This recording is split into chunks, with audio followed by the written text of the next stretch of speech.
এই রায়হান, বলতো বাংলাদেশ কোন দেশের উপনিবেশ ছিল? ইংল্যান্ডের।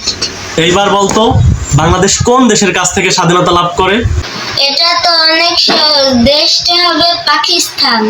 এই বলতো বাংলাদেশের সাংবিধানিক নাম কি?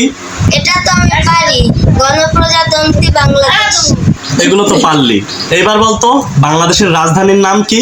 এটা কে না জানে, বাংলাদেশের রাজধানী ঢাকা। তুই এত পারিস, বলতো বাংলাদেশের বাণিজ্যিক রাজধানীর নাম কি? চট্টগ্রাম।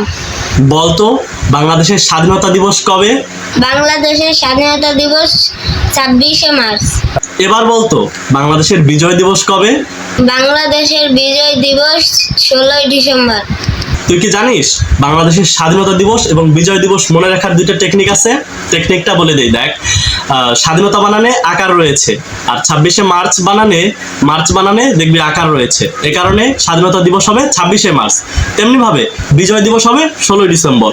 বিজয় বানানে হ্রস্বইকার রয়েছে, ডিসেম্বর বানানে হ্রস্বইকার রয়েছে, তাই বিজয় দিবস হবে 16ই ডিসেম্বর। থ্যাংক ইউ ভাইয়া, আমি এই টেকনিকটি জানতাম না।